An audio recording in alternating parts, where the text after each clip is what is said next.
This video is not going to be funny like that last one. I got a few things to say, I believe. Um, it's about that whole October 1st thing that Benny had with the assembly people. Um, and I'm not going to beat down what he said. That's not what this is about for me. I've been on the stand before. And when you got people asking you a bunch of stupid questions, saying some stupid stuff, it kind of throw you off track. So I'm quite sure 2020's hindsight, and he'll, shall we say, go back and correct some of the answers or be more clear on certain points. And in his defense, though, a lot of them assembly people wasn't letting the man answer the questions the way he was answering them. They wanted different answers. So, I ain't gonna get on him for that. That's you can't. We need to be supportive to him that. But more so, the questions the judges was asking was crazy and buffoonish. But I found it interesting. I actually got notes. So you see, I'm looking down. I'm checking my notes. Like two of the judges, David Wimperman or whatever, and who this other motherfucker? Keith Burgos. They were kind of focusing on Benny of why your staff isn't vaccinated. Personally, I'm pro-choice for a woman's decision to do with her body, so I'm pretty much pro-choice for everybody else to do the same thing for their body. You want to get vaccinated? Do your thing. You don't? Don't. It should be pro-choice in my opinion. The CDC website was talking about how the vaccine was giving men enlarged hearts. Now, I had an enlarged heart situation. I was out of work over a month behind that. So I'm not running to get the vaccine to go through that again. And if you people that don't like it, fuck you, personally. That's my opinion on that. As far as other judges, this Elma Googer, whatever. This big Krispy Kreme eating bitch was talking about assume the position, I'm paraphrasing, assume the position that you're not going to get any more officers. How you going to do the job with the officers you have now? And I thought about that movie Friday, where Smokey Moms gave him $1 and said, go get me a pack of cigarettes. And he said, this ain't enough. And she making enough. That's basically what my interpretation was on that was. You got these reform programs, which is groovy, cool. By all means, the more programs that keep the motherfuckers occupied, less issues. But you need staffing for those programs.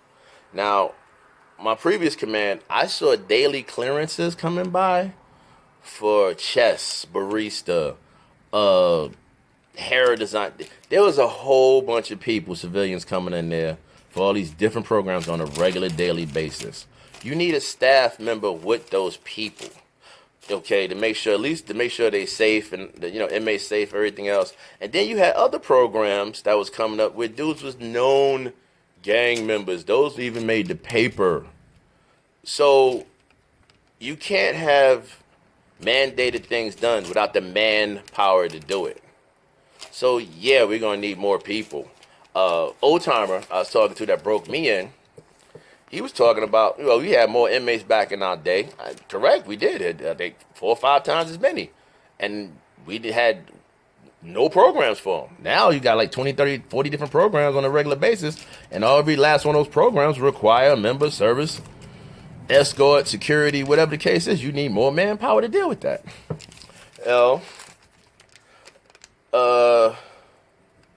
Another judge, Loretta Walker, she's talking about reform models from San Francisco. This ain't San Francisco. This is New York. This is Rikers. Talk to me about San Quentin. Talk to me about the SHU. Talk to me about them real prisons over there in California and their reform programs. Because if you talking about San Francisco, and we could talk Vermont or Maine, I'm quite sure their reform programs is different too, based upon the caliber of the individuals up in those states getting locked up. So that's not a fair assessment or anything. Needs to say that. You know. Uh,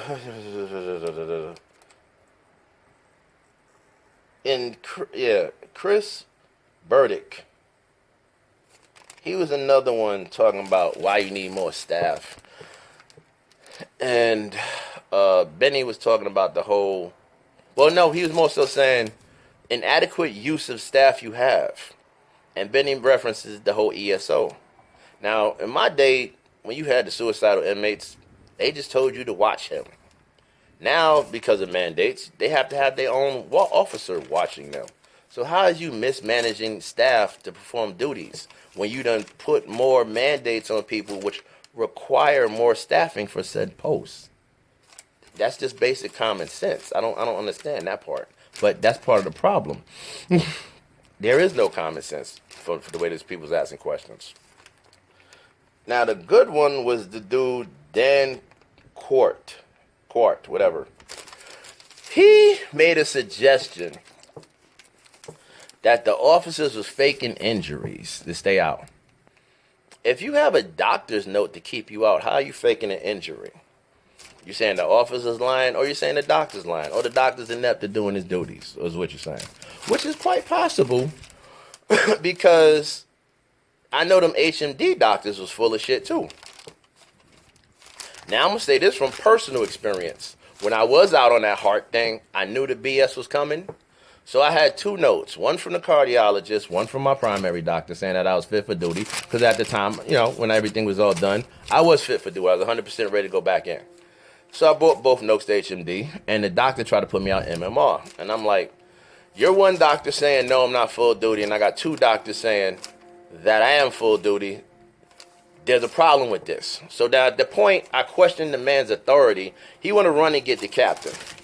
Now, mind you, she's a captain. She ain't medical staff. She ain't got no medical degree certification. So him calling her for a medical situation should have been a violation of my HIPAA laws. But I ain't pushed that. But that's in my file, though. I guarantee that.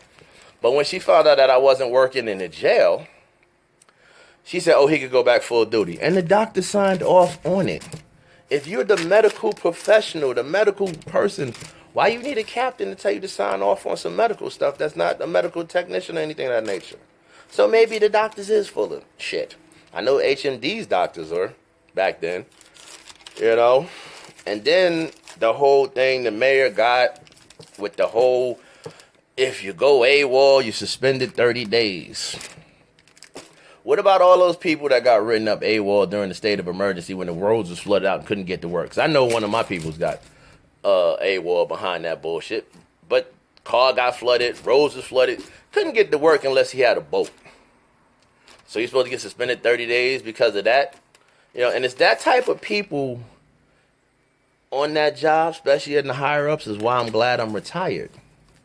Because it's not like this man's record was that of a messed up individual, fucked up officer. It was a legitimate situation, existential circumstances, and he couldn't come to work.